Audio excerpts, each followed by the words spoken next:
believe it or not, that's the easy part. As much as you want to beat your head against the wall, go and drive yourself insane, your characters are cussing you out, they don't want to cooperate, whatever, that's really the easy part, at least for me. You have no problem thinking of stories and doing and executing it.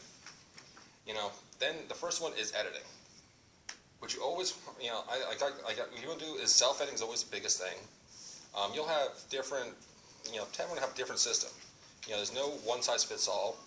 So one of the more common phrases, you take the book and set it aside for a few weeks or a month or two, however long. So when you go back to it, it's almost fresh. You don't have the story. Your story's not fresh in your mind, so you'll see a lot of mistakes. You'll think you're the biggest idiot in the world. Like, how can I write this flop? But that's the purpose of it. You can see it. You can actually almost look at it as a fresh perspective. You can critique it easy. You can be more honest, and don't get discouraged. That's one of my points in here of developing a blister.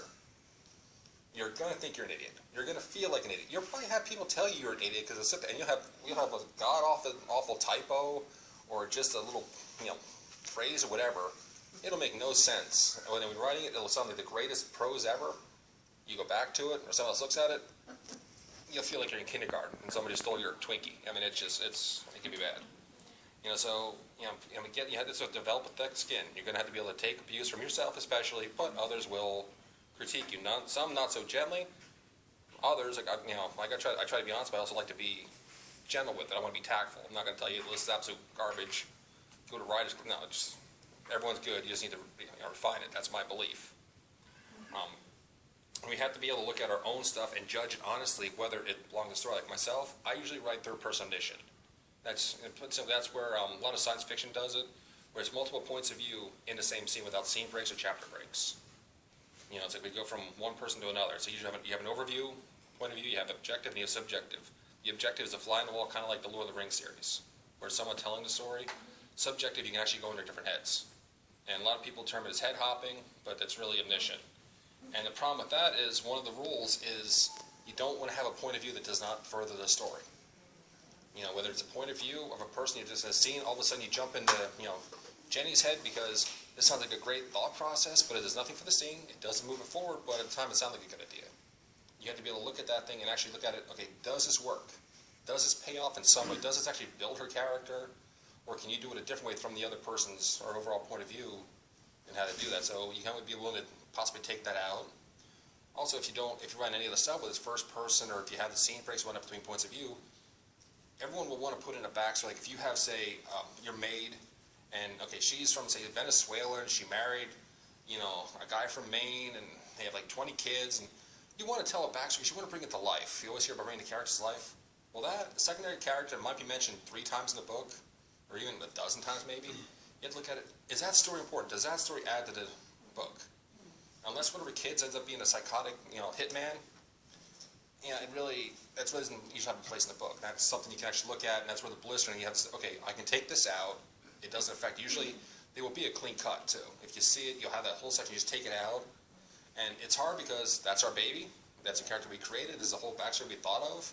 It may be 20 pages, but when we look at it, if it doesn't further the story, we have to be able to look at it honestly, either do it ourselves, or when people tell us about it, actually look at it almost objectively and be willing to sacrifice our child for the better of the whole. Sounds cold-blooded, but well, it is what it is. At least it's not a living, breathing creature. That's a good part. It's only black and white paper. And one thing you want to do in that, besides sacrifice, is find critique groups. Like we have here, like in the writing group here. Other ones around, you can find them in local libraries. You can also find them online. LinkedIn, I'm in a few on LinkedIn, Facebook, all the different sites like that. You can just search in writing groups. You will have some that'll just be spam areas, others be discussion. But you can find critique groups and people that will actually help you go over some. You can actually post, well, I'm having a problem with this plot. Character A wants to do this, but character B is in the way. How do I build this tension? And you'll be a lot of people actually offer their opinions. They'll say, maybe try this, maybe try that. Well, this sounds like this, or maybe you could do something similar to this. They'll offer it. Yes, you will have the occasional, lack of a better term, jackass, that'll sit there and say, oh, well, that's cliche, or oh, that's just bad writing. Yeah, just ignore them. They're just there because they think they're greater than everything, so just pass them by. Don't worry about them.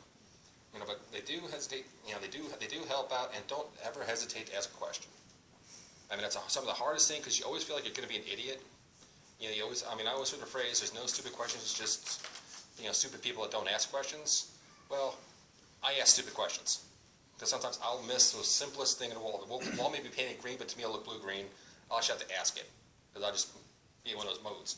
Don't be afraid to ask. You'd be surprised, like a lot of people, everyone, a lot of people have the same problems. We all start over in the same spot. Be free to ask that. It's not going to hurt anything if you ask the questions. Worst case scenario, you get the occasional person maybe saying something to you, but usually it's someone's helpful. Don't be afraid to join the groups. Don't be afraid to talk with the people. They're all helpful. Part of it is like, one of the strengths of those groups is like the diversities. Like whether we're here or on social media, people that write sci-fi, poetry, epic fantasy, horror. You always have these different points of view, and amazing. I like all genres. I read multiple genres. I read almost every genre. I could sit there. I could be reading a romance book somewhere, and something they do, I'm like, that's a great idea. That would be something that would work great in this scene, like this horror story, this fantasy story. It's like, so you always have the different points of view. The diversity is awesome in the groups. Everyone always have a different thought process, a different genre to write in, but it might work. So that's one of the best parts about that. Next step are beta readers. Once you've done your first round edits, and when you go through your self edits, you go through the key groups. You have it pretty tight. You want to start looking for people that can read it. That's whether friends, family, or strangers that you trust that aren't going to take your book, because there are hints of where people actually try to pirate the books. But people you trust that will actually read it as readers. Like I always tell mine, be honest. I look for plot holes, look for character problems, look for inconsistencies. If you see grammar mistakes, by all means correct it if you want to. I'm up front saying this hasn't gone through final edits yet, so there will be grammar issues. There will be typos. There will be just stupid moments. It's like, but watch for these certain things, and I usually get good feedback from them on that one because they help, because they are reading it as a reader. If they see something that doesn't make sense to them, I usually go by if there's more than one. If you have 5 people and one person sees, well, I don't like this phrase, okay, that's 1. If no one else has a problem with it, okay, 1 out of 5, that's not bad odds. 2 or 3 say that? Okay.